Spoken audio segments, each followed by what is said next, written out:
إن الحمد لله نحمده ونستعينه ونستغفره ونعوذ بالله من شرور أنفسنا ومن سيئات أعمالنا من يهده الله فلا مضل له ومن يضلل فلا هادي له وأشهد أن لا إله إلا الله وحده لا شريك له وأشهد أن محمدا عبده ورسوله يا أيها الذين آمنوا اتقوا الله حق تقاته ولا تموتن إلا وأنتم مسلمون يا أيها الناس اتقوا ربكم الذي خلقكم من نفس واحدة وخلق منها زوجها وبث منهما رجالا كثيرا ونساء واتقوا الله الذي تساءلون به والأرحام إن الله كان عليكم رقيبا يا أيها الذين آمنوا اتقوا الله وقولوا قولا سديدا يصلح لكم أعمالكم ويغفر لكم ذنوبكم ومن يطع الله ورسوله فقد فاز فوزا عظيما اللهم صل على محمد وعلى آل محمد كما صليت على إبراهيم وعلى آل إبراهيم إنك حميد مجيد اللهم بارك على محمد وعلى آل محمد كما باركت على إبراهيم وعلى آل إبراهيم إنك حميد مجيد سبحانك لا علم لنا إلا ما علمتنا إنك أنت العليم الحكيم رب اشرح لي صدري ويسر لي أمري واحلل عقدة من لساني يفقه قولي لقد قال الله سبحانه وتعالى بعد أعوذ بالله من الشيطان الرجيم من همزه ونفخه ونفثه بسم الله الرحمن الرحيم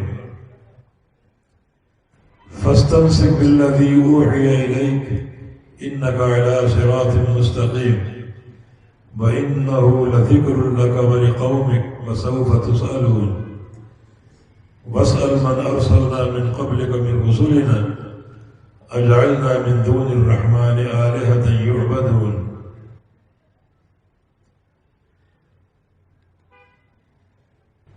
محترم و مکرم علماء کرام اور معزز سامعین حضرات، اللہ تعالیٰ کے فضل سے یہ کانفرنس انتہائی تو اس کو اہتمام سے اور احتشام سے منعقد ہوئی اور اب اس کے آخری مراحل چل رہے ہیں اور آپ بحمدللہ بہت ہی صبر اور دل جمعی سے علماء کرام کے خطابات سن رہے ہیں۔ اللہ رب العزت ہم سب کی اس حاضری کو قبول فرما لے۔ جو قدم اللہ کی راہ میں اٹھتے ہیں وہ بڑے ہی بابرکت ہوتے ہیں۔ رسول کریم صلی اللہ علیہ وسلم کا ارشاد گرامی ہے من سلک طریقا یلتمس فیہ علما سہل اللہ لہ بہ طریقا الی الجنہ، کہ جو شخص ایک راہ پر چلتا ہے تاکہ کچھ علم حاصل کر لو اور کچھ دینی باتیں سن لو، اللہ رب العزت اس کا جنت کا راستہ آسان کر دیتا ہے۔ تو ہم سب کی یہاں آمد دین سننے اور سنانے کے لیے ہے۔ اللہ تعالیٰ ان قدموں کو مبارک کر دے، ہر قدم کو اللہ تعالیٰ برکتوں سے بھر دے، اور اللہ تعالیٰ ہمیشہ ہمارے اندر نفع بخش علم سننے کا شوق پیدا فرما دے، اور جو علم ہم سنیں اس پر اللہ رب العزت ہمیں عمل کی توفیق بھی عطا فرما دے۔ دعوت اہل حدیث اس موضوع کا اعلان آج ہوا ہے۔ بحمدللہ ہم اہل الحدیث کتاب و سنت کی پیروی کے دعوے دار ہیں۔ ہمارے منہج میں وہی کچھ ہے جو اللہ کے رسول نے بیان فرمایا اپنی عمر کے آخری دور میں کہ ترکت فیکم امرین لن تضلوا ما تمسکتم بہما کتاب اللہ و سنتی، تمہارے بیچ میں دو چیزیں چھوڑ کر جا رہا ہوں، جب تک ان دو چیزوں کو تھامے رہو گے کبھی گمراہ نہ ہوگے، ہمیشہ حق پر قائم رہو گے۔ ایک کتاب اللہ ہے، اللہ کی کتاب قرآن پاک، و سنتی، اور دوسرا میری سنت ہے۔ یہ عظیم فرمان آپ نے اپنے عمر عزیز کے آخری دنوں میں ارشاد فرمایا۔ یہی ہماری دعوت کی بنیاد ہے، ایک ہاتھ میں قرآن ہو اور دوسرے ہاتھ میں رسول اللہ صلی اللہ علیہ وسلم کی سنت ہو۔ جب یہ بنیاد ہے تو قرآن کی ہر آیت ہماری دعوت ہے اور نبی علیہ السلام کی ہر حدیث ہماری دعوت ہے۔ جو کچھ کتاب و سنت میں ہے وہی کچھ ہماری دعوت ہے۔ جو بھی آیت کریمہ آپ پڑھیں وہ ہماری دعوت ہی ہوگی، اور جو بھی حدیث آپ پڑھیں وہ ہماری دعوت ہی ہوگی۔ تو یہ انتہائی اختصار سے ہم نے اپنی اس دعوت کا خلاصہ آپ کے سامنے پیش کر دیا۔ ایک ہاتھ میں قرآن ہو اور دوسرے ہاتھ میں نبی علیہ السلام کا فرمان ہو، یہی ہماری دعوت کا نچوڑ ہے، اور یہی دو نقطے ہیں جن پر ہماری دعوت قائم ہے، اور یہی حق ہے۔ وَيَسْتَنبِئُونَكَ حَقٌّ هُوَ قُلْ إِي وَرَبِّي إِنَّهُ لَحَقٌّ۔ یہ لوگ آپ سے پوچھتے ہیں، اے نبی کریم، یہ لوگ آپ سے پوچھتے ہیں کہ جو باتیں آپ کرتے ہیں قرآن یا حدیث سے کیا واقعی یہ حق ہے؟ قل، کہہ دو، ای، ہاں، وربی، مجھے اپنے رب کی قسم، انہ لحق، یہی حق ہے۔ یہ بڑی ایک تاکید کے انداز میں یہ بات ارشاد فرمائی، قسم کھا کر، کہ مجھے اپنے رب کی قسم، یہی حق ہے جو قرآن میں پیش کرتا ہوں اور جو احادیث بیان کرتا ہوں، یہی حق ہے، اس کے علاوہ کوئی حق نہیں ہے۔ تو یہی ہماری دعوت کی اساس ہے۔ انہی دو چیزوں کو حق کہا گیا ہے، اور نبی علیہ السلام نے اپنے ایک فرمان میں ان دو چیزوں کو انتہائی واضح، روشن، منور اور نور قرار دیا ہے۔ چنانچہ آپ کا ارشاد گرامی، ترکتکم علی البیضاء لیلھا ونہارھا سواء لا یزیغ عنھا الا ہالک، کہ میں تمہیں جس راستے پر چھوڑ کر جا رہا ہوں وہ انتہائی روشن اور چمکدار ہے۔ اتنا روشن ہے کہ لیلھا ونہارھا سواء، اس کی رات اور دن دونوں برابر ہیں،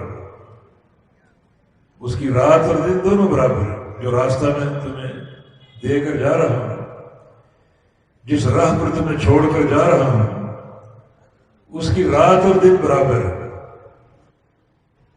مانا اس راستے میں رات نامی کسی چیز کا تصور نہیں، کوئی اندھیرا نہیں، کوئی تاریکی نہیں، ظلمات نہیں، کوئی ابہام نہیں، بلکہ ہر چیز نصف النہار کے سورج سے زیادہ روشن ہے۔ ہم نے زیادہ اس لیے کہا، یہ سورج جو آسمان پر چمکتا ہے، ایک وقت آتا ہے یہ سورج چھپ جاتا ہے اور رات پھیل جاتی ہے، اندھیرے پھیل جاتے ہیں، لیکن دین کا سورج ایسا سورج ہے کہ اس میں رات نامی چیز کا کوئی تصور نہیں، نور ہی نور۔ لقد جاءکم من اللہ نور، تمہارے پاس اللہ کی طرف سے جو دین آیا ہے یہ مینارہ نور ہے، یہ روشنی کا مینار ہے، یہ نور ہی نور ہے، یہ منور ایک راستہ ہے، چمکدار راستہ ہے۔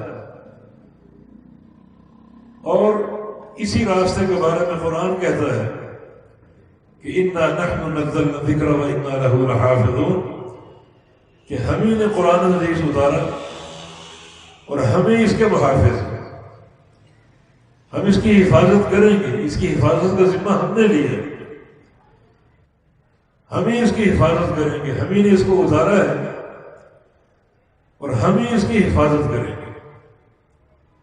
تو کتنے مقدمات ثابت ہوتے ہیں۔ ایک مقدمہ یہ ثابت ہوا کہ نبی کریم صلی اللہ علیہ وسلم اپنی امت کو کیا دے کر گئے؟ دو چیزیں، قرآن اور حدیث۔ اور آپ صلی اللہ علیہ وسلم نے دو چیزوں کو کیا کہا؟ روشنی، نور، چمکدار راستہ، اتنا روشن راستہ کہ اس میں اندھیرا نہیں ہے، تاریکی نہیں ہے، ظلمت نہیں ہے، نور ہی نور ہے اور چمک ہی چمک ہے، ہر چیز واضح ہے، ہر پروگرام واضح ہے۔ اور پھر یہ راستہ کامل و اکمل ہے۔ ابھی ختم نبوت کے تعلق سے آپ نے جو باتیں سنی بڑی دیپ تھی، تو ختم نبوت کا پیغام ہی یہ ہے کہ الیوم اکملت لکم دینکم، آج میں نے دین مکمل کر دیا، اور یہ دین آج ہی مکمل ہوا۔ نبی آخر الزمان محمد کریم صلی اللہ علیہ وسلم، یہودی آ کر کہا کرتے تھے لو نزلت هذه الآیۃ فینا لاتخذنا عیدا، اگر یہ آیت ہمارے اندر اترتی، تورات میں اترتی، تو اس دن کو ہم عید بنا لیتے۔ جیسے عید میں خوشی کرتے ہیں ویسے ہم خوشیاں مناتے ہیں، وہ دن ہمارا تہوار کے طور پہ ہوتا ہے۔ اس قدر یہ عظیم آیت ہے کہ اللہ رب العزت نے دین مکمل کر دیا، تو یہ دین مکمل ہے، کامل و اکمل ہے، جس میں کسی اضافے کی گنجائش نہیں۔ اور یہ مقدمہ بھی ثابت ہوگا کہ اللہ رب العزت نے اس دین کو رہتی دنیا تک محفوظ رکھنے کا، اس کی حفاظت کرنے کا ذمہ لے لیا۔ اب یہ دین موجود ہے کتاب و سنت کی صورت میں، محفوظ ہے قیامت تک، اور مکمل ہے، کوئی اس پہ کمی نہیں، ایک نقطے کی کمی نہیں۔ ایک اور حدیث رسول اللہ صلی اللہ علیہ وسلم کا فرمان ہے کہ ما ترکت من شیء یقربکم من الجنہ الا وقد حدثتکم بہ وما ترکت من شیء یبعدکم عن النار الا وقد حدثتکم بہ۔ سنن دارمی میں یہ روایت ہے کہ لوگوں، ہر وہ چیز جو تمہیں جنت میں پہنچا سکتی ہے وہ میں نے بیان کر دی ہے، اور ہر وہ چیز جو تمہیں جہنم سے دور کر سکتی ہے وہ میں نے بیان کر دی ہے۔ مانا جنت کو حاصل کرنے کا پورا پروگرام میں نے دیا ہے، اور جہنم سے دوری اختیار کرنے کا، بچاؤ اختیار کرنے کا پورا پروگرام میں نے دیا ہے۔ اگر جنت چاہیے تو اکتفا کرو میرے بیان پر، اور جہنم سے بچاؤ چاہیے تو اکتفا کرو میرے بیان پر۔ اگر جنت نہیں چاہیے تو جاؤ جو مرضی کرو، جس کے چاہو دامن کو تھام لو، جس کے چاہو پیروکار بن جاؤ۔ اگر جہنم سے بچاؤ نہیں چاہیے تو جاؤ جو مرضی کرتے پھرو، جس کی چاہے پیروی کر لو، جس کے چاہو دامن کو تھام لو۔ لیکن اگر واقعہ جنت کی طلب میں مخلص ہو اور جہنم کی آگ سے بچنا چاہتے ہو، یہ تمہاری ضرورت ہے۔ ان اجسامکم علی النار لا تقوی، تمہاری یہ چمڑی جہنم کی آگ کو برداشت نہیں کر سکتی۔ نارکم ھذہ جزء من 70 جزء من نار جہنم، یہ جو دنیا کی آگ تم جلاتے ہو، جس کو ایک منٹ کے لیے برداشت نہیں کر سکتے، جہنم کی آگ اس سے 70 گنا زیادہ گرم ہے۔ اشتقت النار الى ربها فقالت یا رب اکل بعدی بعدا، جہنم نے اللہ کے دربار میں شکوہ کیا کہ یا اللہ تو نے اتنی تیزی میرے اندر پیدا کر دی، اتنی شدت میرے اندر پیدا کر دی کہ میری آگ مجھے کھا رہی ہے، میری آگ مجھے کھائے جا رہی ہے۔ اس آگ کو برداشت کر سکو گے؟ اللہ کے پیارے پیغمبر کیا فرما رہے ہیں؟ ما ترکت من شیء یقربکم من الجنہ الا وقد حدثتکم بہ، کہ ہر وہ چیز جو تمہیں جنت میں پہنچا سکتی ہو، جنت کے قریب لے جا سکتی ہو، وہ میں بیان کر چکا ہوں۔ جنت چاہیے تو یہ دیکھو میں نے کیا بیان کیا، یہ مت دیکھو قوم کیا کر رہی ہے، برادری کیا کر رہی ہے، باپ دادا کیا کہتے ہیں، پیر و مرشد کی تعلیمات کیا ہے۔ دین مجھ پہ مکمل ہوا اور میں نے پورا دین پیش کر دیا، سمجھا دیا، ایسا سمجھایا ہے کہ یہ دین نور ہی نور ہے، اس میں تاریکی کو کوئی تصور نہیں ہے، اندھیرے کا، ابہام کا، ظلمت کا کوئی گزر نہیں، کوئی تصور نہیں۔ تو اگر واقعی جنت چاہیے تو کتاب و سنت کو تھامو جو میں لے کر آیا، تیسری کوئی چیز نہیں۔ الا للہ الدین الخالص، اللہ کے لیے دین خالص ہے، بالکل خالص، اور دین خالص قرآن سے ملے گا یا حدیث سے ملے گا، اور کہیں سے نہیں۔ جس قدر آگے جاتے جاؤ گے، شخصیات کو داخل کرتے جاؤ گے، اسی قدر ملاوٹیں پیدا ہوتی جائیں گی۔ اللہ تعالیٰ ملاوٹی دین قبول نہیں کرے گا۔ قرآن کہہ رہا ہے الا للہ الدین الخالص، اللہ کے لیے دین خالص ہے، اللہ دین خالص قبول کرے گا۔ جب تک ان دو چیزوں کو تھامے رہو گے تمہارے پاس دین خالص رہے گا، اور جو آگے بڑھو گے ان میں نئی نئی شخصیات کو داخل کرو گے، پیدا کرو گے، تو ملاوٹیں بڑھتی جائیں گی، اور آج ملاوٹیں بڑھ چکی ہیں، اور ایسی بہت سی چیزیں جو دین نہیں وہ دین کے نام سے اختیار کی جا رہی۔ دعوت اہل حدیث یہ ہے کہ خالص کتاب و سنت کو تھامو۔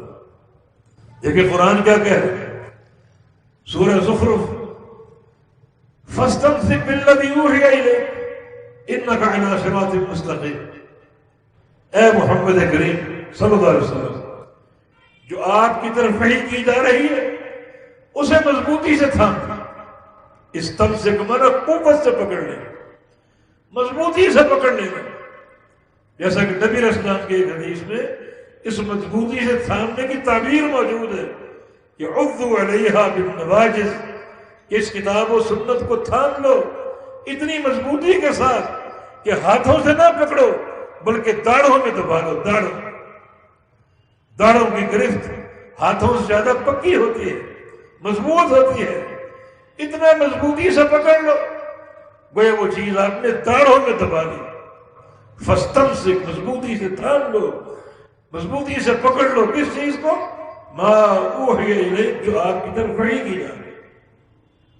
آپ کی طرف وحی کیا کی جا رہی ہے؟ دو چیزیں، خود قرآن کہہ رہے ہیں وَأَنزَلَ اللَّهُ عَلَيْكَ الْكِتَابَ وَالْحِكْمَةَ، اللہ نے آپ پر دو چیزیں اتاری ہیں، ایک قرآن، دوسرا حدیث۔ اسے مضبوطی سے تھام، اور آگے اس کو تھامنے کی تعریف بیان ہوئی کہ انک علی صراط مستقیم، یقیناً آپ بھی صراط مستقیم پر، یعنی کتاب و سنت کو تھامنا، اللہ تعالیٰ کی وحی کو تھامنا، یہی صراط مستقیم۔ صراط مستقیم یہی ہے۔ ارے دن رات دعائیں کرتے ہو اہدنا الصراط المستقیم، 5 وقت نمازیں، فرض بھی، سنتیں، نوافل، رات کو تہجد میں کہاں کہاں نہیں پڑھتے اہدنا الصراط المستقیم، اہدنا الصراط المستقیم، یا اللہ میں صراط مستقیم دے دے، صراط مستقیم عطا فرما دے۔ تو اس دعا میں مخلص ہو یا جھوٹے ہو، یہ دعا سچے دل سے مانگ رہے ہیں، جھوٹے مانگ رہے ہیں، تو اللہ تعالیٰ نے صراط مستقیم کا تعارف پیش کر دیا، اس کا تشخص واضح کر دیا کہ صراط مستقیم کیا ہے۔ فاستمسک بالذی اوحی الیک انک علی صراط مستقیم، کہ جو آپ کی طرف وحی کی جا رہی ہے اسے تھام لو، یہی صراط مستقیم۔ تو صراط مستقیم کی دعائیں کرو، اور صراط مستقیم اپنانے کا راستہ، اس سے دور بھاگو۔ یہ قول و فعل کا تضاد ہے۔ اس دعا میں آپ سچے نہیں ہیں، مخلص نہیں ہیں۔ اگر اس دعا میں مخلص ہو تو صراط مستقیم تو اللہ کی وحی کا راستہ، اس کو خالص رکھو، اس وحی میں کسی اور چیز کو شامل نہ کرو، کوئی اضافہ نہ کرو، بدعات و خرافات کو شامل نہ کرو۔ اللہ تعالیٰ کے لیے دین خالص ہے، تو اللہ تعالیٰ اپنے پیارے نبی سے فرما رہے ہیں، جو کہ دعوت اہل حدیث کی بنیاد ہے، کہ آپ تھام لیں کس چیز کو؟ جو آپ کی طرف وحی کی جائے۔ انک علی صراط مستقیم، بلا شبہ آپ ہی صراط مستقیم پر ہیں۔ اللہ تعالیٰ کی وحی کو تھامنے والا ہی صراط مستقیم۔ ایک بات کہی جاتی ہے کہ قرآن و حدیث ہم کہاں سمجھیں گے، یہ تو علماء کا کام ہے، محدثین اور مفسرین کا کام ہے، تو عامت الناس کے لیے یہ بات نہیں، حالانکہ یہ بات غلط ہے۔ آگے اللہ کیا فرما رہا ہے؟ وَإِنَّهُ لَذِكْرٌ لَكَ وَلِقَوْمِكَ، یہ نصیحت وحی کو تھامنے کی، یہ آپ کے لیے اور آپ کی پوری قوم کے لیے، قومک، آپ کی پوری امت کے لیے، یہ مخصوص افراد کے لیے نہیں۔ ہاں کتاب و سنت کو تھامنے کی اپنی اپنی حدود ہے، لیکن کتاب و سنت سے کوئی دور نہیں ہو سکتا، مستغنی نہیں ہو سکتا، تھامنا پڑے گا، ورنہ آگے سنو وَسَوْفَ تُسْأَلُونَ، ان قریب تم سے اس بارے میں سوال ہوگا، بات پرس ہوگا۔ کل قیامت قائم ہونے والی ہے، قیامت قائم ہونے والی ہے، اللہ تعالیٰ نے پوچھنا ہے کہ تم نے میری نبی کی دعوت کا کیا جواب دیا؟ ماذا اجبتم المرسلین، میرے نبی آئے تھے، ہر قوم میں آئے، ہر امت میں آئے، آج تم یہ بتاؤ کہ تم نے میرے نبی کی دعوت کا کیا جواب دیا؟ نماز پڑھنے جاتے تھے، تمہارے ذہن میں نماز کا طریقہ کس کا ہوتا تھا؟ باپ دادا کا یا رسول اللہ کا؟ حج کرنے جاتے تھے، تمہارے ذہن میں حج کے تعلق سے کس کی پیروی کا تصور ہوتا تھا؟ اپنے مولوی کا یا رسول اللہ کا؟ ماذا اجبتم المرسلین، جواب دو مجھے کہ تم نے میرے رسولوں کی دعوت کا کیا جواب دیا؟ میرے رسول نے عقیدہ سمجھایا، نماز پڑھ کے سمجھائی، حج کر کے دکھایا، روزے رکھ کے دکھائے، زکوٰۃ دے کر دکھایا، اخلاق حسنہ کا برتاؤ کر کے دکھایا۔ ان سارے امور میں تم نے میرے نبی کی دعوت کا کیا جواب دیا؟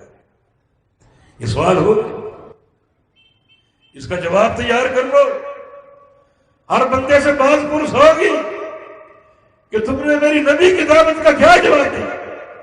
وَسَوْفَ تُسْأَلُونَ، ان قریب تم سے اس بابت سوال ہوگا، اللہ تعالیٰ پوچھے گا۔ تو یہ آیت کریمہ ہماری دعوت کی بنیاد ہے۔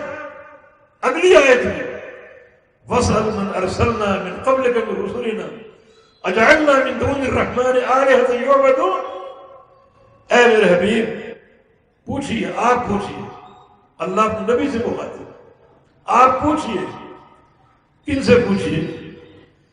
جو سابقہ انبیاء، جو گزرے انبیاء ہیں ان سے پوچھئے۔ ہر نبی سے سوال کیجئے، نوح علیہ السلام سے پوچھو، ابراہیم علیہ السلام سے پوچھو، اسماعیل علیہ السلام سے پوچھو، اسحاق علیہ السلام، یعقوب علیہ السلام، موسیٰ علیہ السلام، صالح علیہ السلام، ہود علیہ السلام، عیسیٰ علیہ السلام، ہر نبی سے پوچھو۔ کیا پوچھو؟ اجعلنا من دون الرحمن آلہۃ یعبدون، کیا ہم نے کسی نبی کے دور میں رحمان کے علاوہ کسی معبود کی عبادت رکھی؟ ایک لمحے کے لیے صحیح، ایک لحظے کے لیے صحیح، کسی نبی کی دعوت میں اللہ کے علاوہ کسی کی عبادت کا کوئی تصور تھا؟ چلو لاکھوں سجدے اللہ کو کر لو، ایک سجدہ غیر اللہ کو کر لو، ایسی دعوت تھی؟ لاکھوں جانور قربان اللہ کے لیے کر لو، ایک قربانی غیر اللہ کے لیے کر لو، ایک ذبح غیر اللہ کے لیے کر لو۔ کسی نبی کی دعوت میں یہ تصور تھا؟ نظر و نیاز اللہ کے لیے کرتے رہو، ایک دن غیر اللہ کے لیے کر لو، کوئی تصور تھا؟ ہمیشہ اللہ کو پکارتے ہو، اسے مشکل کشا مانتے ہو، ایک دن کے لیے، ایک لمحے کے لیے کسی غیر اللہ کو پکارنے کا یا اس کو مشکل کشا ماننے کا، حاجت روا ماننے کا کوئی تصور تھا؟ جاؤ پوچھو، جا کے ہر نبی سے پوچھو۔ وَاسْأَلْ مَنْ أَرْسَلْنَا مِنْ قَبْلِكَ مِنْ رُسُلِنَا، اے محمد کریم صلی اللہ علیہ وسلم، جو ہم نے آپ سے قبل انبیاء بھیجے، ایک ایک نبی سے پوچھو جا کے، کسی نبی کے دور میں، کسی نبی کی دعوت میں، کسی نبی کے زمانے میں ایک لمحے کے لیے بھی کسی غیر اللہ کی عبادت کا، پوجا کا کوئی تصور تھا، کوئی اشارہ تھا؟ یہ ہماری دعوت، یہ ہماری دعوت وہ دعوت ہے جو سارے انبیاء کی دعوت تھی، دعوت توحید، ایک اللہ کی عبادت۔ اس عبادت میں شرک کی کوئی گنجائش نہیں۔ تو سوال یہ کہ انبیاء سے کیسے پوچھیں؟ وہ تو آئے، اپنا وقت پورا کر کے چلے گئے، ان کا دور تو ختم ہو گیا، ان سے کیسے پوچھیں؟ ان سے کیسے بات کریں؟ ہاں، ان سے بات کرو، ان سے پوچھو۔ میری آخری کتاب قرآن کے ذریعے، یہ قرآن سارے انبیاء سابقین کی دعوت کا محافظ، مہم، مصدق، جتنے انبیاء گزرے ان سب کی تصدیق، ان کی دعوت کی تصدیق قرآن نے کی، ان کی سچائی کی شہادت قرآن نے دی۔ تو قرآن کھول لو، قرآن نے کیا بتایا ہے انبیاء سابقین کی دعوت کے بارے میں؟ بہت سے مقامات، وَلَقَدْ بَعَثْنَا فِي كُلِّ أُمَّةٍ رَسُولًا أَنِ اعْبُدُوا اللَّهَ وَاجْتَنِبُوا الطَّاغُوتَ۔ یہاں ساری امتوں اور سارے انبیاء کی دعوت، ہم نے ہر امت میں، ہر قوم میں رسول بھیجا، ہر قوم میں رسول بھیجا، فی کل امہ، ہر امت کا ذکر ہے، ہر رسول کا ذکر ہے۔ ان رسولوں کی دعوت کیا تھی؟ ان اعبدوا اللہ واجتنبوا الطاغوت، ایک اللہ کی عبادت کرو اور ہر طاغوت کا انکار کرو۔ طاغوت کیا ہے؟ جس کی اللہ کے سوا عبادت کی جاتی، جس کو اللہ کے سوا پکارا جاتا ہے، جس کو اللہ کے سوا مطاع یا متبع مانا جاتا ہے، وہ سب طاغوت، سب کا انکار کرے۔ یہ سارے انبیاء کی دعوت، ایک اللہ کی عبادت کی دعوت، ہر طاغوت کا انکار کی دعوت، یہ سارے انبیاء کی دعوت۔ تو اے میرے پیارے رسول، ہر نبی سے پوچھو، کسی نبی کے دور میں ایک لمحہ کے لیے صحیح، ایک ذرہ کے برابر ہی صحیح، سوئی کے ناکے کے برابر صحیح، کوئی شرک کا تصور تھا؟ پوچھئے جائے۔ اور قرآن ہر نبی کی دعوت کو پوری سچائی سے بیان کر رہا۔ قرآن کیا جھوٹی کتاب ہے؟ اب یہ سارے انبیاء کی دعوت ہے۔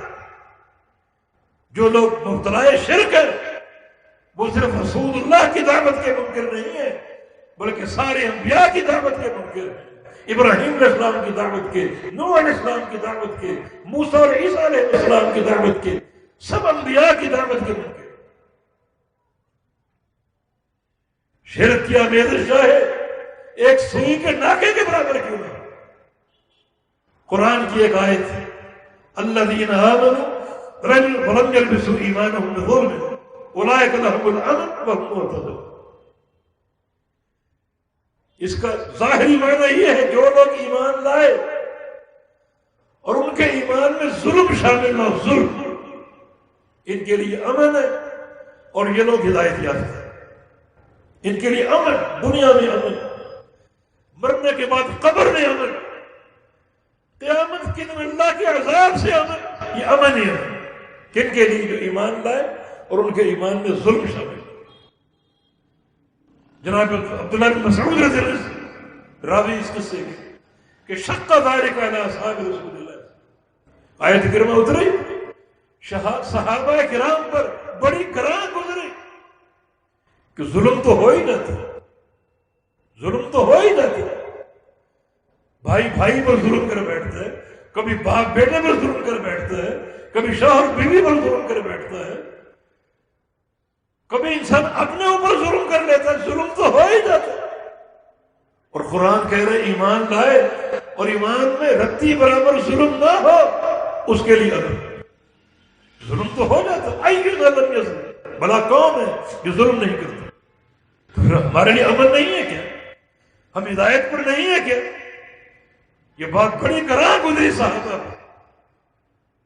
رسول اللہ صلی اللہ علیہ وسلم کی خدمت میں حاضر ہوئے، یا رسول اللہ صلی اللہ علیہ وسلم، اس آیت نے ہماری کمر توڑ دی، بھلا ظلم سے کون خالی ہے؟ ظلم ہو ہی جاتا ہے. کبھی آپ پوری رات جاگتے رہے اور سب جاگتے ہیں، اپنی اوپر ظلم ہے. وَلِنَفْسِكَ عَلَيْكَ حَقٌّ، اس نفس کا آپ پر حق ہے. پوری رات جاگنا، اپنے نفس پر ظلم تو ہو جاتا ہے. کبھی دن بھر نہ کھانا، اپنے نفس پر ظلم تو ہو جاتا ہے. اس کا معنی امن میں کوئی بھی نہیں، ہدایت پر کوئی بھی نہیں. رسول اللہ صلی اللہ علیہ وسلم نے ارشاد فرمایا الم تسمعوا ما قال العبد الصالح، یہاں ظلم کا معنی وہ نہیں ہے جو تم سمجھ رہے ہو. زیادتی کرنا، ظلم کرنا، کسی شے کو اس کے نامناسب مقام پر رکھنا، یہ ظلم ہے. یہاں یہ مراد نہیں. یہاں ظلم سے مراد شرک ہے. اللہ کے نیک بندے لقمان نے اپنے بیٹے کو نصیحتیں کی تھی. ایک نصیحت یہ بھی کی تھی، یا بنی لا تشرک باللہ، میرے بیٹے اللہ کے ساتھ شرک نہ کرنا. ان الشرک لظلم عظیم، شرک جو ہے وہ ظلم عظیم ہے. یعنی یہاں ظلم سے مراد شرک ہے. ایمان لائے اور ان کے ایمان میں رتی برابر شرک شامل ہے. شرک شامل ہو گیا، وہ ایمان بگڑ گیا، اس کی صفائی اور طہارت ختم ہو گئی، تزکیہ ختم ہو گیا، اور آپ کے ایمان میں ظلم شامل ہو گیا، چاہے وہ سوئی کے ناکے کے برابر ہے. ایسا اگر ہو گیا تو یقین کر لو تمہاری کوئی عبادت اللہ قبول نہیں کرے. سب رائے گا، سب برباد. بسم اللہ الرحمن الرحیم. هل اتاك حدیث الغاشیہ وجوہ یومئذ خاشعہ عاملۃ ناصبہ تصلی نارا حامیہ. خود اللہ نے قیامت کی خبر دی ہے. جا کر 30واں پارہ پڑھ لیجئے. قیامت کے دن بہت سے چہرے ذلیل ہوں گے، ان پر گرد و غبار کی تہیں جمی ہوں گی. یہ کون چہرے، کون لوگ ہیں؟ کیا یہ بد کردار لوگ ہیں؟ نہیں، عبادت گزار لوگ. عاملۃ ناصبہ، بڑی بڑی عبادت کرنے والے، عبادت کر کر کے تھک جانے والے، یہ وہ لوگ، مگر چہروں پر ذلت، پھٹکار، لعنت اور نحوست اور کالک ملی ہوگی.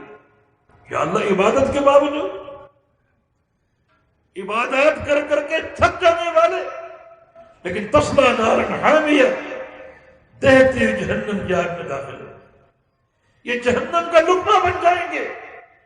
باوجود ہے کہ عبادت کرنے والے تھے، عبادتیں کر کر کے تھک جانے والے تھے. کیوں؟ کیونکہ قبول عبادت کی بنیاد نہیں تھی. بنیاد توحید ہے، توحید خالص. اگر شرک آ گیا، چاہے وہ ایک ذرے کے برابر کیوں نہ ہو، نمازیں برباد، روزے برباد، حج برباد، زکاتیں برباد، زندگی کی تمام نیکیاں برباد.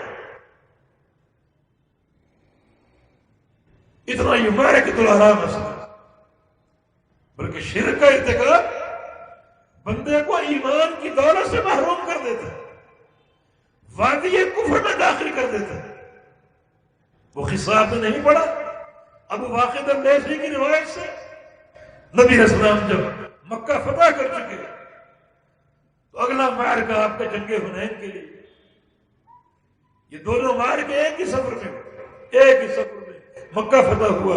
اسی سفر میں لوٹتے ہوئے آپ نے جنگ حنین لڑی. جب مکہ فتح ہو گیا، تقریباً 2000 جو مکہ کی کفار تھے، کفار قریش، انہوں نے اسلام قبول کر لیا. اب اسلام میں نئے نئے داخل ہوئے تھے، حنین کی طرف جا رہے ہیں. راستے میں ایک درخت آ گیا، اس درخت کا نام تھا ذات انوات.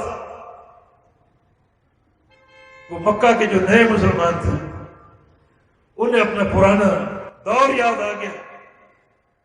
جہاد کے لیے جا رہے ہیں، ہم جاہلیت کے دور میں اس درخت کے ساتھ اپنے ہتھیار لٹکایا کرتے تھے اور ہم کو فتح ملتی تھی. انہوں نے سوچا کہ یہ درخت تو مشرکین کا ہے. نبی علیہ السلام سے عرض کیا اجعل لنا ذات انوات کما لهم ذات انوات. یا رسول اللہ صلی اللہ علیہ وسلم، جیسے ان کفار کا یہ درخت تھا ذات انوات، جس کے ساتھ اپنے ہتھیار لٹکایا کرتے تھے اور میدان میں فتح یاب ہوا کرتے تھے، ایسا درخت ہمارے لیے مقرر کر دیجیے، ہمارے لیے مقرر کر دیجیے، ہم بھی اس درخت کے ساتھ برکتیں حاصل کریں، ہتھیار لٹکائیں، کامیابیاں ملے، برکتیں ملے، ایسا درخت ہمیں بنا کر دیں۔ رسول اللہ صلی اللہ علیہ وسلم نے ارشاد فرمایا کہ قولکم ھذا کما قالت بنو اسرائیل لموسیٰ علیہ السلام اجعل لنا الہا کما لہم آلہہ، کہ تمہاری یہ بات بالکل ویسی ہے جیسے بنی اسرائیل نے موسیٰ علیہ السلام سے کہی تھی کہ جیسے ان کا معبود ہے ایسا ایک معبود ہمارے لیے مقرر کر دیں، ایسا ایک معبود ہمارے لیے مقرر کر دیں۔ غور کی ایک درخت کی بات چلی تھی کہ ایسا ایک درخت ہمارے لیے مقرر کر دیجیے۔ آج سندھ کے جس علاقے میں آپ جائیں ایسے ہزاروں آپ کو ذات نبات نظر آئیں، لوگ دھاگے باندھتے ہیں، کپڑے لپیٹتے ہیں، آ کر وہاں حاجتیں طلب کرتے ہیں، درختوں کی پوجا کرتے ہیں۔ رسول اللہ صلی اللہ علیہ وسلم نے فرمایا کہ تمہاری یہ بات بنی اسرائیل کی بات جیسی ہے۔ ان کی بات کیا تھی کہ اے موسیٰ جیسے ان کا الہ ہے، معبود ہے جس کی وہ عبادت کر رہے ہیں، ویسا ہمیں بھی ایک معبود بنا کر دے جس کو ہم دیکھیں اور اس کی پوجا کریں۔ اب کہاں ایک درخت کی بات اور کہاں پورے معبود کی بات، مانا شرک ایک ذرہ کے برابر کیوں نہ ہو، اس کی نحوست اور تباہی پہاڑ جیسی ہوتی ہے۔ وہ اپنی شناخت کے اعتبار سے ذرہ نہیں بلکہ پورا پہاڑ، آپ کے اعمال کو تباہ کرنے والا، برباد کرنے والا۔ ایک اور حدیث سن لیجیے، صلح حدیبیہ کا سفر ہے رسول اللہ صلی اللہ علیہ وسلم کا، معروف سفر جس میں بیعت الرضوان ہوئی۔ وہ سفر جاری تھا، رات کو بارش برسی، رات کو بارش برسی، فجر کی نماز اللہ کے پیغمبر نے پڑھائی اور بارش کے آثار زمین پر موجود تھے۔ رسول اللہ صلی اللہ علیہ وسلم نے ارشاد فرمایا رات جو بارش برسی ہے اس ایک ہی بارش میں کچھ بندوں کے ایمان تازہ کر دیے اور کچھ بندوں کو کافر بنا دیا۔ اصبح من عبادی المؤمنون بی وکافر بی، اللہ نے بتایا ہے اس ایک ہی بارش نے کچھ بندوں کو مومن بنا دیا، پکا اور پختہ مومن، اور کچھ بندوں کے ایمان، کچھ بندوں کو کافر بنا دیا۔ ایک ہی بارش برسی اور برس کر کچھ بندوں کے ایمان تازہ کر دیے اور کچھ بندوں کو کافر بنا دیا۔ صحابہ پر ایک سناٹا طاری ہو گیا کہ اس بارش نے کافر بنا دیا۔ نبی علیہ السلام سے تفصیل معلوم کی تو رسول اللہ صلی اللہ علیہ وسلم نے ارشاد فرمایا اما من قال مطرنا بفضل اللہ فهو مؤمن بہ، جس شخص نے بارش کو دیکھا اور کہا یہ اللہ کے فضل سے اتری، یہ اللہ کی دین ہے، اللہ کی عطا ہے، اللہ نے برسائی ہے، اللہ نے بھیجی ہے، ایک ایک قطرہ اللہ کے امر سے گرا ہے، ان جملوں سے ان کا ایمان تازہ ہو گیا، ان کا ایمان نکھر گیا، ان کا ایمان جو ہے وہ تر و تازہ ہو گیا ایک ہی جملے سے۔ وَأَمَّا مَنْ قَالَ مُطِرْنَا بِالنَّوْءِ كَذَا، اور جنہوں نے بارش کو غیر اللہ کے کھاتے میں ڈال دیا، یہ تو یہ فلاں پیر کی دین ہے، فلاں ستارے کی دین ہے، یہ تو فلاں نے برسائی ہے، اس ایک ہی جملے نے ایسے بندوں کو کافر بنا دیا۔ اپنے عقیدوں اور اپنے ایمان کی فکر کرو، وہاں تو ایک بارش کا معاملہ تھا، آج افسوس ہے ہمارے معاشرے میں کس کس چیز کو غیر اللہ کے نام الاٹ کر دیا۔ شفا فلاں جگہ ملتی ہے، اولاد فلاں جگہ ملتی ہے، بچہ فلاں دیتا ہے، رزق کے خزانے فلاں دیتا ہے، فلاں گنج بخش ہے، فلاں حاجت روا، فلاں مشکل کش ہے، فلاں دستگیری کرنے والا۔ اللہ تعالیٰ کی ایک ایک نعمت کو چن چن کر غیر اللہ کے کھاتے میں ڈال دیا گیا۔ ارے جنہوں نے صرف بارش کو غیر اللہ کے نام منسوب کیا، رسول اللہ صلی اللہ علیہ وسلم نے فرمایا ایک ہی جملے نے ان کو کافر بنا دیا۔ جو یہ باتیں کر رہا ہوں درد دل سے، جس طرح پیارے پیغمبر فرمایا کرتے تھے جب میں واعظ کرتا ہوں تو میری یہ خواہش ہوتی ہے تمہیں ابھی تمہاری پشتوں سے پکڑ کر جہنم سے کھینچ لوں۔ کوئی تعصب نہیں، ایک اعلان حق ہے، توحید کو پہچانو، ساتھ ساتھ شرک کو پہچانو، اتنا مہلک بنا کہ ایک جملہ اللہ کی ایک نعمت کو غیر اللہ کے نام منسوب کرنے والا کافر ہو گیا۔ ایک مجلس میں کچھ لوگ اللہ کے پیغمبر سے ملنے آئے، ایک جملہ ان کی زبان سے نکل گیا، ما شاء اللہ و شئت، جو اللہ چاہے اور آپ چاہیں، جو اللہ چاہے اور آپ چاہیں۔ رسول اللہ خاموش نہ رہے، فرمایا اجعلتنی للہ عدلا، تم نے یہ جملہ کہہ کر مجھے اللہ کے برابر کر دیا؟ بل ما شاء اللہ وحدہ، جو صرف ایک اللہ چاہے، صرف ایک اللہ کی چاہت، اس کی مشیت ہے، اسی کی چاہت اور مشیت کائنات پر نافذ ہوتی ہے۔ تم نے میری چاہت کا ذکر کیوں کیا؟ اگر ایسا کبھی کہنا ہو تو یوں کہا کرو، ما شاء اللہ ثم ما شئت، جو اللہ چاہے اور پھر جو آپ چاہے۔ پھر آپ چاہنے کا معنی یہ، جو آپ کی چاہت ہوگی وہ اللہ کی توفیق سے ہوگی، اللہ کی چاہت کے تابع ہوگی۔ یہاں بھی غور کر لیجیے، انہوں نے اللہ تعالیٰ کے ساتھ اللہ کے رسول کی چاہت کا ذکر کیا، اور آپ نے کیا فرمایا؟ تم نے مجھے اللہ کے برابر کر دیا۔ کہاں ایک چاہت کی بات اور کہاں اللہ تعالیٰ کی برابری؟ مانا شرک ایک ذرے کے برابر ہو یا ایک پہاڑ کے برابر ہو، دونوں کی برائی، دونوں کی مذمت، دونوں کی شناخت برابر ہے۔ جیسے پہاڑ کے برابر شرک مہلک ہے، ویسے ذرے کے برابر بھی شرک مہلک ہے اور تباہ ہے۔ یہ ہماری دعوت ہے۔ نبی علیہ السلام کے دور میں آپ کے بیٹے ابراہیم کا انتقال ہو گیا، بڑا آپ کو دکھ، بڑا آپ کو صدمہ، جب وہ آپ کی جھولی میں دم توڑ رہا تھا، دم توڑ رہا تھا، اللہ کے نبی اپنے بیٹے کو بچا نہیں سکے۔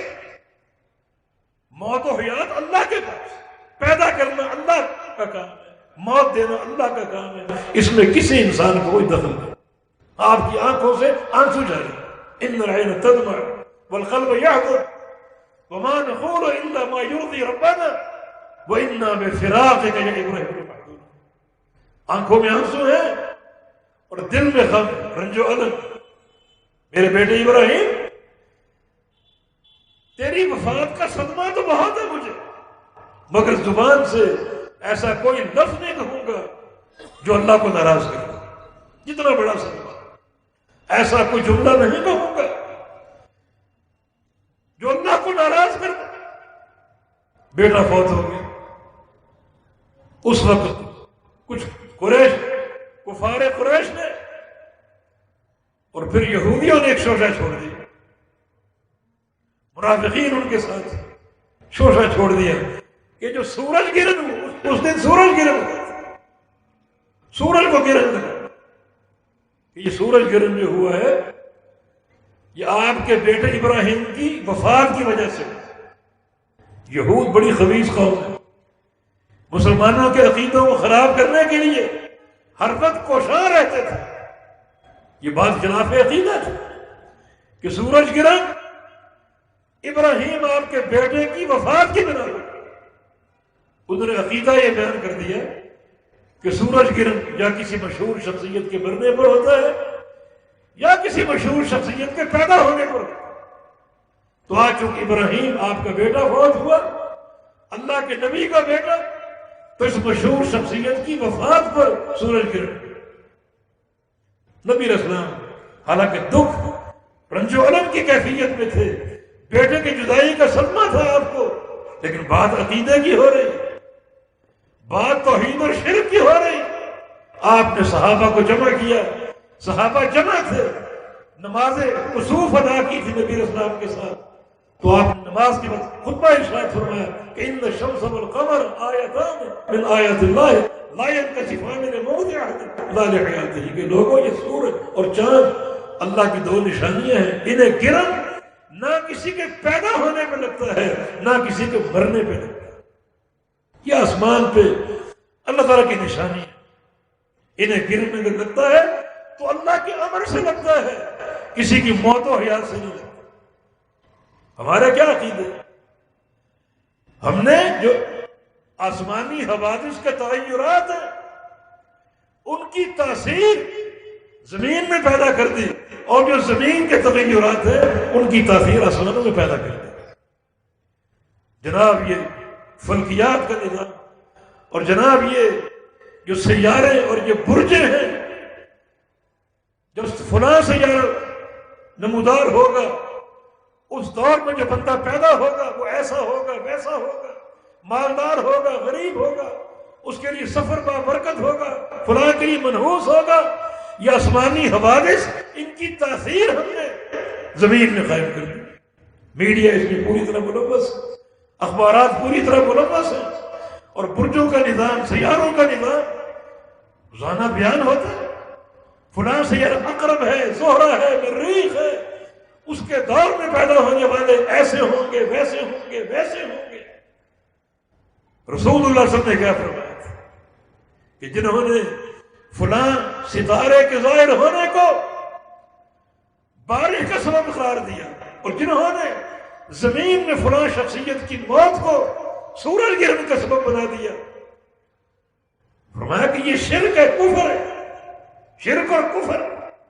اور ہمارا معاشرہ کس طرح اس شرک میں ملوث اور کفر میں ملوث۔ اپنے ایمان اور عقیدے کی فکر کیجیے، اپنی توحید کی حفاظت کیجیے۔ نہ زمین کے تغیرات کا آسمان میں کوئی اثر ہے، اور نہ آسمان کی تبدیلیوں کا زمین میں کوئی اثر، کوئی فرق۔ ہم نے تو کس کس کو مشکل کشا بنا دی۔ جا کر اپنی گاڑیاں چیک کرو، ہر گاڑی کے پیچھے یا کالی پٹی لگی ہوگی یا جوتا لٹک رہا ہوگا، ایکسیڈنٹ نہ ہو، حادثہ نہ ہو، نظر نہ ہو۔ یہ کالی پٹی آپ کی مشکل کشا بن گئی، یہ جوتا آپ کا مشکل کشا بن گیا۔ اے انسان، اشرف المخلوقات ہے تو، ساری مخلوقات سے افضل ہے، اور ایک کالی پٹی سے ڈر گیا، ایک جوتے سے ڈر گیا، پٹی اور جوتے کے سامنے اپنے ایمان کو بیچ دیا، اپنی توحید کو برباد کر دی۔ انگلی میں انگوٹھی اور انگوٹھی کا پتھر ہمارے لیے مشکل کشا، فلاں پتھر میرے موافق ہے، فلاں پتھر میرے لیے ناموافق ہے۔ یہ پتھر انگوٹھی میں ایک زینت ہے، آپ پہنے جو چاہے پہنے، ہیرا پہنے، زمرد پہنے، عقیق پہنے، جو چاہے پہنے۔ ہم نے کیا عقیدے بنا لی، فلاں پتھر جو ہے وہ میرے لیے موافق ہے، رزق میں برکت ہوگی، صحت میں برکت ہوگی، فلاں پتھر پہنوں گا میں بیمار پڑ جاؤں گا۔ پتھروں تک کی تاثیر ہم نے اپنے اوپر حاوی کر لی۔ سب سے قیمتی پتھر کون سا؟ حجر اسود، جو خانہ کعبہ میں نصب۔ یہ دنیا کا پتھر نہیں ہے، جنت کا پتھر، اللہ نے جنت سے اتارا ہے، جو اللہ کے گھر میں نصب ہے، حجر اسود، جس میں تاثیر بھی ہے۔ یہ تاثیر قیامت کے دن ہوگی۔ رسول اللہ صلی اللہ علیہ وسلم کی حدیث ہے، یأتی الحجر یوم القیامہ، حجر اسود قیامت کے دن آئے گا۔ وَلَهُ عَيْنَانِ يُبْصِرُ بِهِمَا وَلِسَانٌ يَنطِقُ بِهِ۔ اس پتھر کو اللہ تعالیٰ دو آنکھیں لگا دے گا اور زبان دے دے گا۔ آنکھوں سے ان لوگوں کو تلاش کرے گا جن لوگوں نے اس کا بوسہ لیا ہو، استنام کیا ہو سچے عقیدے کے ساتھ، اور اپنی زبان سے گواہی دے گا، اور اللہ گواہی کو قبول کر کے ایسے بندوں کے جنتی ہونے کا فیصلہ فرما دے۔ کتنا قیمتی پتھر! کوئی پتھر اس جیسا قیمتی ہو سکتا ہے؟ کوئی پتھر اس کی برابری کر سکتا ہے؟ امیر المومنین عمر بن خطاب رضی اللہ عنہ اس پتھر کے سامنے کھڑے ہیں، بیت اللہ کا طواف کرتے ہوئے، اس کو بوسہ دینے لگے۔ بوسہ دینے سے پہلے فرمایا، انی اعلم بانک حجر لا تنفع ولا تضر۔ حجر اسود، میں جانتا ہوں تو ایک پتھر، نہ تیرے ہاتھ میں نفع ہے نہ کوئی نقصان، نہ کوئی نفع پہنچا سکتا ہے اور نہ کوئی نقصان ٹال سکتا ہے۔ لولا انی رأیت رسول قبلک ما قبلتک ابدا، اگر میں اپنے حبیب کو محمد کریم صلی اللہ علیہ وسلم کو نہ دیکھا ہوتا کہ انہوں نے تجھے بوسہ دیا ہے، میں تجھے کبھی بوسہ نہ دیتا۔ بوسہ اس لیے دے رہا ہوں کہ میرے پیارے پیغمبر نے دی، ورنہ عقیدے کی بات یہ ہے کہ تیرے ہاتھ میں کوئی نفع نقصان نہیں۔ نفع نقصان تو اللہ کے امر سے، کسی کو فائدہ پہنچے، صحت ملے، مال ملے، علم ملے، اللہ کے امر سے ملتا ہے۔ اور کسی کو موت مل جائے، بیماری مل جائے، فقر مل جائے، اللہ کے امر سے ملتا ہے۔ ہر شر اور خیر کا فیصلہ اللہ فرماتا ہے، اس میں نہ کسی مخلوق کا دخل ہے، نہ کسی زمینی حادثے کا دخل ہے، اور نہ کسی آسمانی حادثے کا دخل ہے، اللہ کے امر سے دخل۔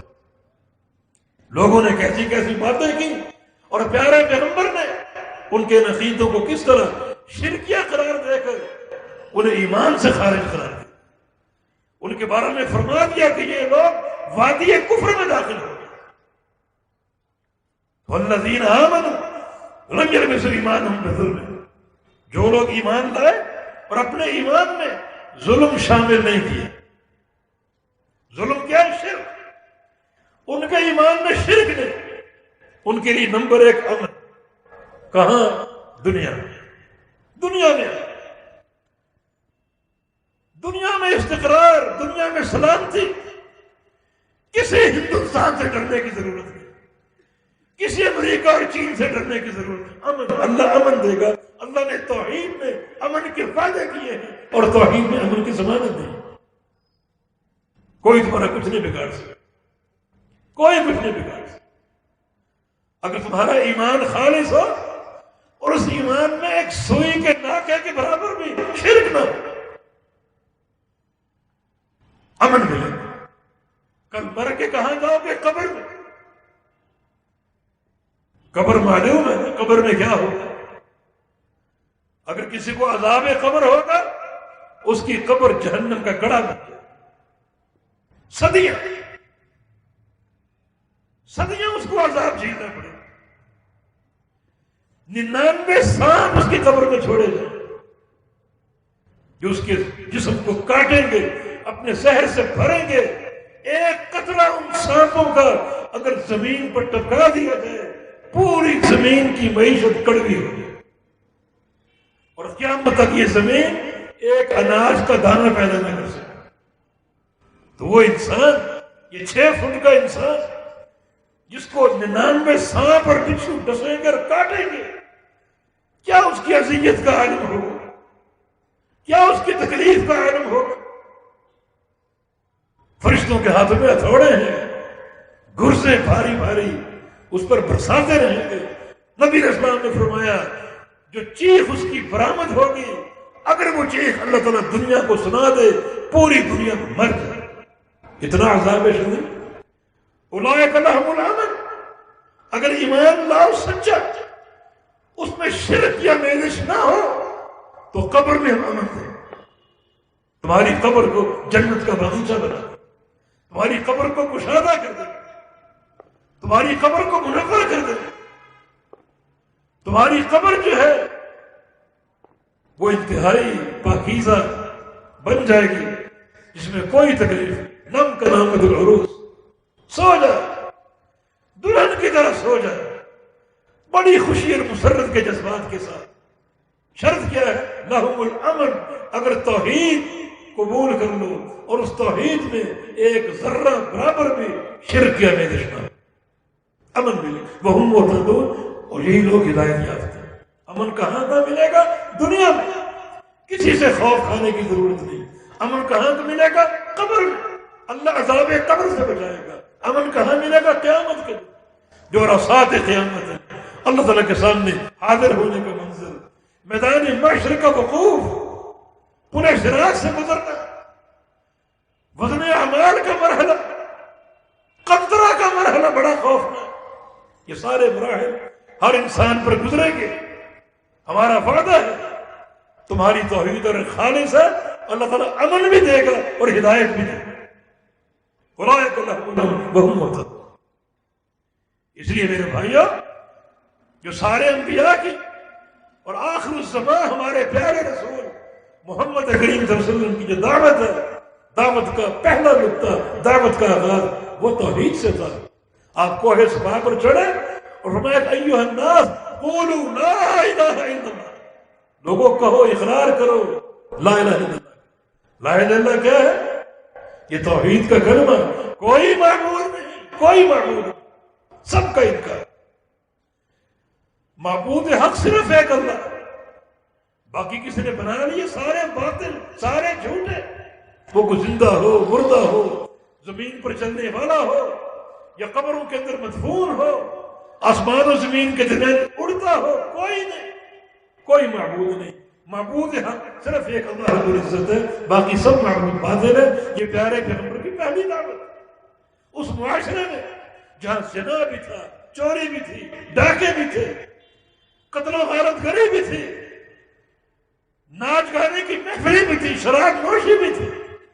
آپ کی پہلی دعوت شراب کے خلاف نہیں تھی، ڈاکے کے خلاف نہیں تھی، چوری کے خلاف نہیں تھی، زنا کے خلاف نہیں تھی، موسیقی کے خلاف نہیں تھی۔ آپ کی پہلی دعوت شرک کے خلاف تھی۔ شرک سے بچ جاؤ، توحید پر آ جاؤ، اور پھر یہ پوری زندگی دعوت ظاہر ہے۔ پھر آپ نے پڑھا، دیکھا، لوگوں نے توحید قبول کی، اور اللہ رب العزت نے اسی دعوت توحید کی بنا پر ان کے عقیدے سنوار دیے، ان کی حالتیں درست کر دی، ان کا فقر دور کر دیا، زنا بھی ختم ہو گئے، چوری ڈھاکے بھی ختم ہو گئے، اختلافات بھی ختم ہو گئے، دلوں میں محبتیں پیدا ہو گئی، صرف اس لا الہ الا اللہ کرنے کی برکت سے، توحید کی برکت سے۔ یہ کلمہ کیا ہے؟ کوئی معبود نہیں۔ یہ کلمہ لا ایک تلوار ہے، ہر شرک پر چلتی ہے، ہر شرک کو کاٹنے والی، ہر شرک کا قلع کما کرنے والی۔ کوئی معبود نہیں، صرف ایک اللہ والا۔ آپ کے مشن کا آغاز نبی علیہ السلام سے اگر واقعی سچی محبت ہے، اور محبت ہونی چاہیے، آپ کی محبت کے بغیر ہم مومن نہیں ہو سکتے۔ اگر سچی محبت ہے تو آپ کے مشن سے محبت کرو۔ آپ کا مشن کیا ہے؟ بیان توحید۔ آپ کا مشن کیا ہے؟ شرک کی مذمت۔ قوم کفار نے ایک دفعہ ابو طالب کو بھیجا کہ ہمارا ایک پیغام محمد تک پہنچا دو، صلی اللہ علیہ وسلم۔ کہ آپ ایسا کرو، آؤ کچھ سمجھوتا کر لیتے، ایک ایگریمنٹ کر لیں، کچھ لو اور کچھ دو۔ ایسا کرو، اللہ کی توحید بیان کرو، ہمارے معبودوں کی نفی نہ کرو، ہمارے معبودوں کی مذمت نہ کرو۔ مانا توحید بیان کرو اس باتی پہلو میں، نفی کے پہلو سے نہیں۔ ایک اللہ کی عبادت کی دعوت دو، ہمارے معبودوں کی عبادت کا انکار نہ کرو، ان کا نام بھی نہ لو، لات و منات و عزا کو نہ چھیڑو۔ چلو اس بات کو سمجھوتا کر لیتے ہیں، صلح کر لیتے ہیں، ہم آپ ایک ہو جاتے ہیں۔ آج جو لوگ دعوت دیتے ہیں کہ لوگوں کو جوڑو توڑو نہیں، جوڑ توڑ کی دعوت، وہ کان کھول کے سن لے کہ اللہ کے پیغمبر نے کیا فرمایا۔ لوگ تو جوڑ رہے ہیں، ٹوٹ تو نہیں رہے، لیکن وہ جوڑ بیکار ہے جس جوڑ کی بنیاد اللہ کی توحید نہ ہو۔ وہ جوڑ کا علامت ہے جو اللہ کی توحید پر قائم ہو۔ رسول اللہ صلی اللہ علیہ وسلم نے فرمایا، اگر یہ سورج میرے دائیں ہاتھ میں رکھ دو اور چاند میرے بائیں ہاتھ میں رکھ دو، پھر بھی میں اس شرک کی مذمت سے اور تمہارے معبودوں کی مذمت سے باز نہیں آیا، کیونکہ دعوت توحید کی تکمیل ان دو عناصر کے ساتھ ہے: اللہ کی وحدانیت کا اثبات، ہر غیر اللہ کی وہ عبادت کی نفی اور انکار۔ اعبدوا اللہ واجتنبوا الطاغوت، اللہ تعالیٰ کی عبادت ہو، ہر طاغوت کا انکار ہو، تب دعوت توحید پوری ہوتی۔ کیا توحید کی محبت ایک مشن کے طور پر ہر نبی کی دعوت کا پہلا نقطہ یہی تھا، توحید بیان کی اور شرک کی نفرت اور شرک کی مذمت کی، ڈٹ کے کی۔ جتنے معبودان بات، جتنے طواغیت لوگوں نے کھڑے کیے، سب کا انکار۔ اس کے بغیر دین قابل قبول نہیں، نماز روزے قابل قبول نہیں۔ ابن قیم نے لکھا ہے کہ شیطان انسان کو ورگلانے کے لیے پہلا وار شرک کا کرتا ہے، اس کو نمازیں پڑھنے دیتا ہے، جاؤ حج بھی کرو، روزہ بھی رکھو، زکاتیں دو، یتیم خانے بناؤ، مگر اس کی کوشش ہوتی ہے کسی طرح شرک میں اس کو پھنسا، اور اگر شرک میں پھنسا لیا تو اس کو چھوڑتا ہے، جاؤ بیٹا جاؤ، نمازیں پڑھو، روزے رکھو، حج کرو، زکاتیں دو، عمرے کرو، جہاد کرو، اب میری صحت کو اثر نہیں پڑے گا۔ کیوں؟ کیونکہ شرک کی موجودگی میں نہ کوئی نماز قابل قبول ہے، نہ کوئی روزہ قابل قبول ہے، نہ کوئی حج قابل قبول ہے، نہ کوئی عمرہ قابل قبول ہے۔ نبی علیہ السلام نے اسی لیے تو اپنی پوری زندگی اسی دعوت پر توجہ دی، اسی پر توجہ مرکوز رکھی۔ فتح مکہ ہو گیا، تو آپ نے پہلے 2 کام کیا کیے؟ بلکہ فتح مکہ سے قبل جب انصار صحابہ مدینہ کے مکہ آئے چھپ کر اور پیارے پیغمبر کے ہاتھ پر بیعت کی، ان کو مدینہ آنے کی دعوت دی اور کہا کہ جو چاہے شرط لگا لو، یہ خالی پیپر لے لو، اپنی شرائط تحریر کر دو، ان ساری شرائط کو ہم مانیں گے اور نافذ کریں گے، جو چاہے شرط۔ آپ جانتے ہیں کیا شرط آپ نے لگا؟ مدینہ آتا ہوں ایک شرط، اشترط لربی، میری شرط میرے رب کے لیے، ان تعبدوہ ولا تشرکوا بہ شیئا، کہ تم نے پوری زندگی میرے رب کی عبادت کرنی ہے اور اس کی عبادت میں کوئی شرک نہیں کرنا۔ اس شرط پر ہر وقت توحید کا مشن۔ مکہ فتح ہو گیا، ایک آپ کا آرڈر اور ایک آپ کا عملی اقدام۔ عملی اقدام کیا تھا؟ آپ نے تلوار پکڑ لی، بیت اللہ میں داخل ہو گئے، 360 نصب بت بیت اللہ میں نصب تھے، سب کو توڑ پھوڑ دیا، گرا دیا۔ جاء الحق وزهق الباطل، حق آیا اور باطل بھاگ گیا۔ یہ آپ کا پہلا عملی اقدام۔ ایک حاکم کا پہلا پروٹوکول اپنے رب کے بارے میں ہے، رب کی توحید کے بارے میں۔ اور آپ کا آرڈر کیا تھا؟ آرڈر یہ تھا کہ جا علی بن ابی طالب امیر المومنین رضی اللہ عنہ، جاؤ مکہ کی ایک ایک گلی میں، ایک ایک چوک اور چوراہے پر، ایک ایک پہاڑ پر، ایک ایک گھر میں جاؤ اور 2 کام کرو، لا تذا قبرا مشرفا الا مسویتہ ولا تمثالا الا متمسخا۔ کوئی اونچی قبر نظر آئے اسے زمین کی سطح کے برابر کرو، کوئی مورتی بت نظر آئے اس کی شکل کو مسخ کرو۔ یہ آپ کا آرڈر تھا۔ اسلامی ریاست وجود میں آئی، ریاست مدینہ کا نام بہت لیا جا رہا ہے، لیکن ریاست مدینہ کا پہلا کام کیا ہے؟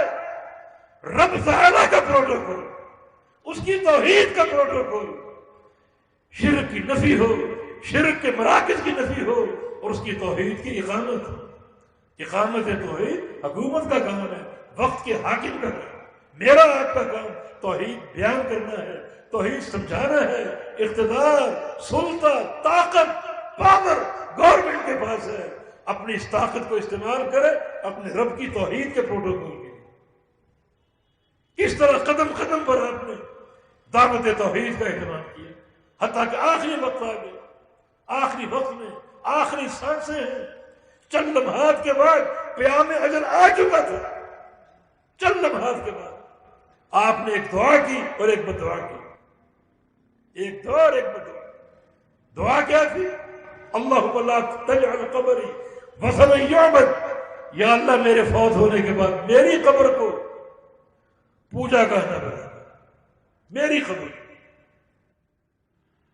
کسی مائی کے لال کو کھڑا کرو جو یہ واضح کرے کہ اس کی قبر اللہ کے پیغمبر سے افضل، پوری کائنات میں سب سے افضل قبر محمد رسول اللہ صلی اللہ علیہ وسلم۔ اور ہے بھی کہاں؟ مدینہ میں۔ کس مقام پر؟ روضۃ من ریاض الجنہ۔ اب عائشہ صدیقہ قبر میں بیٹھے ہوئے تھے، فرمایا کہ ماں بین بیت و منبری روضۃ من ریاض الجنہ، میرے اس گھر سے لے کر میرے منبر تک جو زمین کا ٹکڑا ہے یہ جنت کا باغیچہ۔ قیامت کے دن یہ ٹکڑا اللہ تعالیٰ اٹھا کر جنت میں لگائے گا۔ یہ پیاری قبر روضہ جنت میں ہے، جنت کے باغیچے میں سب سے افضل قبر۔ مگر آپ کی دعا کہ یا اللہ میری قبر کو پوجا گاہ نہ بنا۔ تو کس کی قبر پوجا گاہ بنا؟ کس کی قبر کو پوجا گاہ بناؤ گے؟ یہ سب سے اعلیٰ قبر، سب سے اشرف قبر اور سب سے مقدس قبر، یا اللہ میری قبر کو پوجا گاہ نہ بنا۔ تو کون مائی کا نام ہے جس کی قبر کو پوجا گاہ بنایا جا سکتا؟ یہ آپ کی دعا وفات سے چند لمحات قبل۔ اور بدعا کیا تھی؟ لعن اللہ یہود والنصارى اتخذوا قبور انبیائهم مساجد۔ اے اللہ یہودیوں پر اور عیسائیوں پر لعنت برسا جنہوں نے اپنے نبیوں کی قبروں پر مساجد بنائی، سجدہ گاہ بنائے، نبیوں کی قبر قبے بنائے، سجدہ گاہ بنائے۔ یہ بدعا کرتے کرتے آپ کا انتقال۔ دعوت کا آغاز، مشن کا آغاز بھی توحید سے۔ آخری سانسیں چل رہی اور مشن کا آغاز بھی توحید کے ساتھ کہ یا اللہ یہ یہودی یہ عیسائی جنہوں نے نبیوں کی قبروں پر عمارتیں بنا لی قبے بنا لیے ان پر لعنتیں برسا اور ایک دوسرے میں قاتل اللہ یا اللہ ان کو برباد کر دے تہس نہس کر دے کہ انہوں نے نبیوں کی قبروں پر یہ حرکتیں کی عمارتیں بنائی قبے بنا لی. یہ دعا کرتے کرتے آپ کا انتقال ہے. حالانکہ وہ انبیاء تھے. ہم نے تو پتہ نہیں عمارت کسی قبر میں بنا. کراچی میں جہاں ہمارا گھر تھا پہلے ایک شخص کو ہم دیکھتے ہمیشہ کپڑوں سے بیگانہ ننگا چاروں طرف غلاظتوں کے ڈھیر کتے بلیاں اور جب وہ مرا اس کی قبر پہ جناب کبے بن گئے. اب لوگ آتے ہیں عبادتیں کر رہے ہیں طواف کر رہے ہیں اور کیا کچھ کر رہے ہیں. یہ انسان کا عقیدہ. اور یہاں یا اللہ ان پر نبیوں کی قبروں پر سجدہ گاہ بنا ان پر لعنتیں برسا. یہ مشن توحید کا پوری زندگی قائم رہا. نقطہ آغاز بھی یہی ہے اور آج زندگی سے نکل رہے ہیں اور انتقال آپ کا ہو رہا ہے اور یہی آپ کی زبان پر دعا ہے یہی آپ کی زبان پر بد دعا ہے. تو یہ سب ہماری دعوت کا حصہ ہے. توحید خالص ہماری دعوت ہے. امام الانبیاء کی خالص اتباع ہماری دعوت ہے. وحی الہی کے ساتھ مضبوط تمسک ہماری دعوت ہے.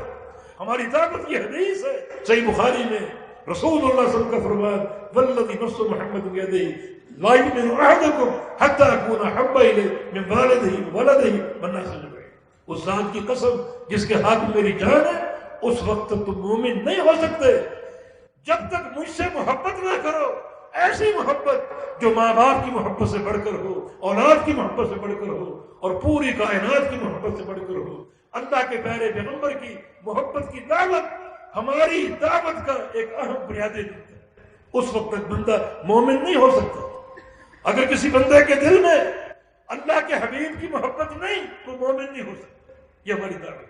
اگر کسی بندے کے دل میں اللہ کے پیغمبر کی محبت تو ہے مگر اولاد کی محبت سے کم ہے وہ بھی مومن نہیں ہو سکتا. یہ ہماری دعوت ہے. اگر کسی بندے کے دل میں اللہ کے رسول کی محبت ہے مگر اولاد کی محبت کے برابر ہے وہ بھی مومن نہیں ہو سکتا. یہ ہماری دعوت ہے. مومن تبھی ہوگا جب اس کے دل میں اللہ کے حبیب کی محبت ہو اپنے ماں باپ کی محبت سے بڑھ کر اور اپنی اولاد کی محبت سے.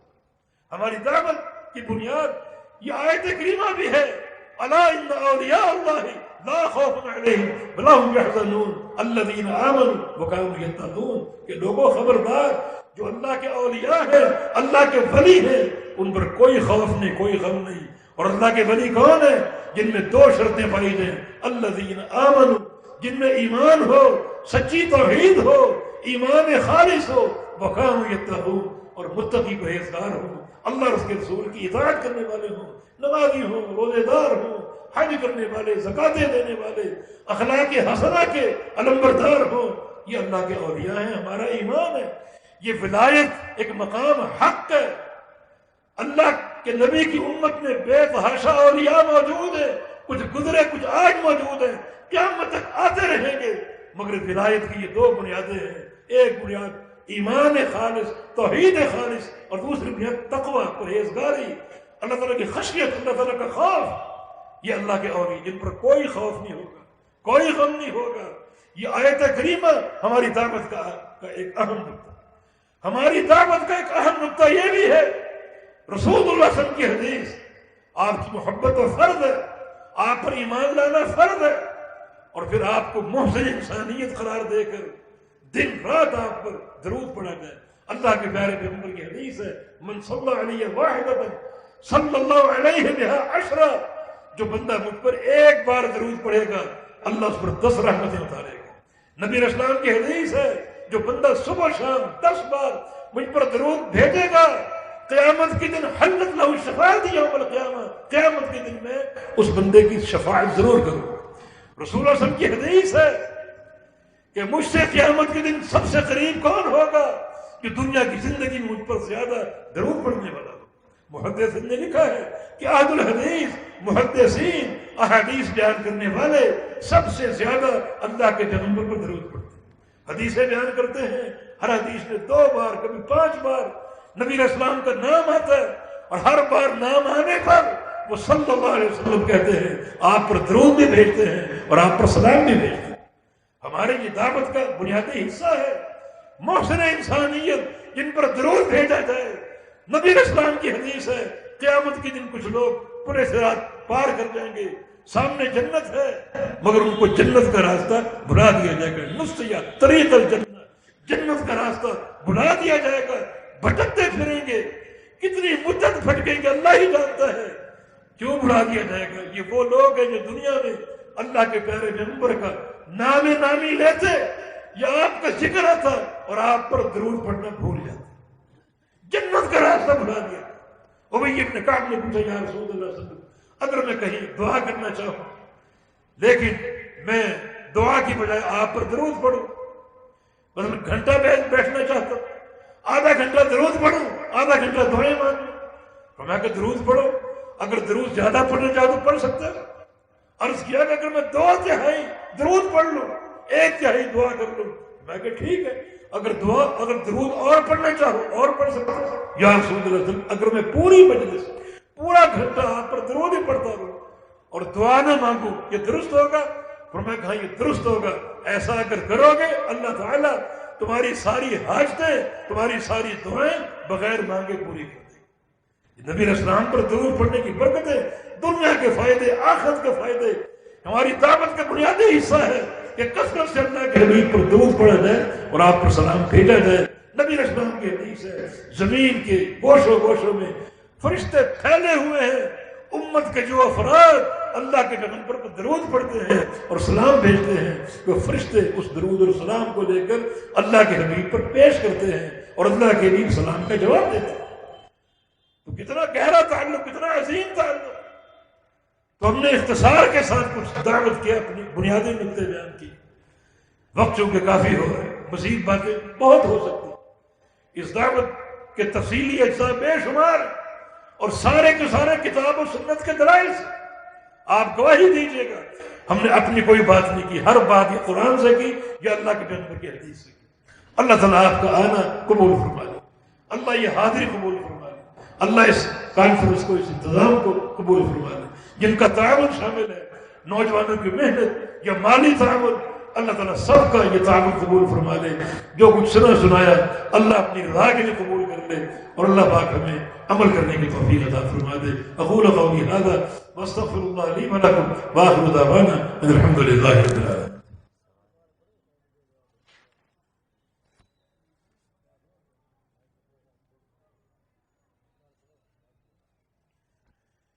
یہ سوال ہے کہ اب بھینس کی حلت قرآن و حدیث سے ثابت ہے یا کسی فقہ کی بنیاد پر اسے حلال کیا گیا؟ یہ اگر کتاب و سنت سے ثابت نہیں ہے تو فقہ کوئی اتھارٹی ہے کہ وہ اس کو کسی چیز کو حلال کرے؟ ایک چیز کی حلت نہ قرآن میں نہ حدیث میں، تو کیا فقہ کو یہ اختیار ہے کہ اس کو حلال کرے؟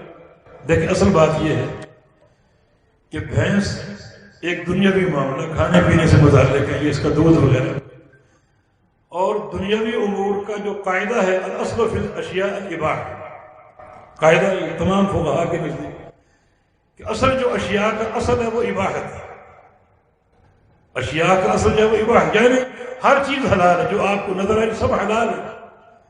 ہاں کسی چیز کے حرام ہونے کی دلیل مل جائے تو پھر وہ حرام ہے۔ یہ دلیل ان لوگوں پر ہے پیش کرنا جو اس کو حرام کہتے ہیں، بھینس کو جو حرام کہتے ہیں وہ پیش کرنا، بھئی کس دلیل کے تحت حرام ہے، کس دلیل کے تحت؟ کیونکہ اشیاء کا اصل حلت ہے، اباحت ہے، ہر چیز حلال ہے، کوئی کاروبار کرو حلال ہے، لیکن فلاں کاروبار چونکہ سود ہے لہذا حرام ہے۔ تو حرمت کی دلیل صحیح، حلت کی نہیں۔ بھینس حلال ہے یا حرام ہے، دلیل اس کے ذمہ جو اس کو حرام کہتے ہیں، ہم کہتے ہیں حلال ہے۔ ہر شے کا اصل اباحت۔ نمبر 3 حدیث موجود، اللہ کے پیارے پیغمبر نے ہر جانور جس کا تعلق بہائم سے ہے، درندہ یا ہر پرندہ، اس کی حلت اور حرمت کا قاعدہ وضع کر دیا۔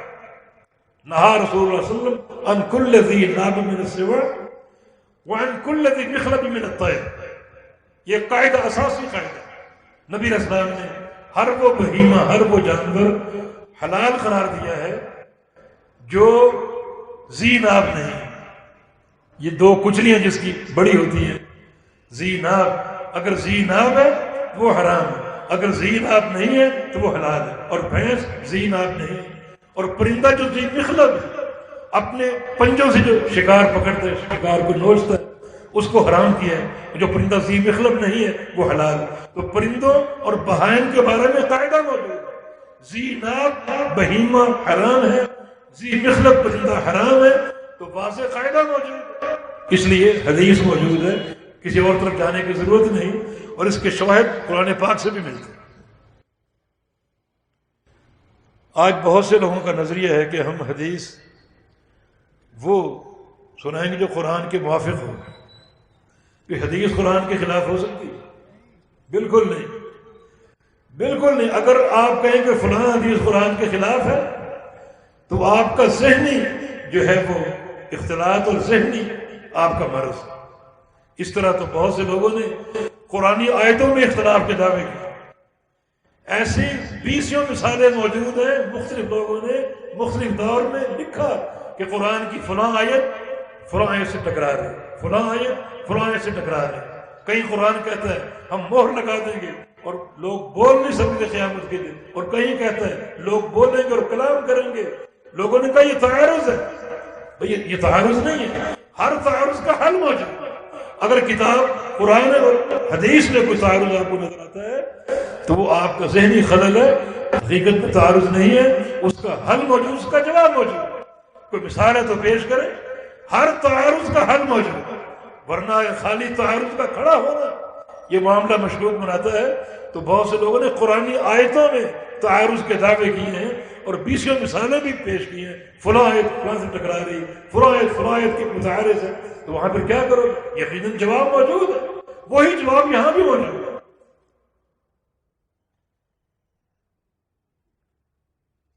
یہ حدیث میں نکاح شغار کا ذکر ہے، اس کی کیا تفسیر ہے؟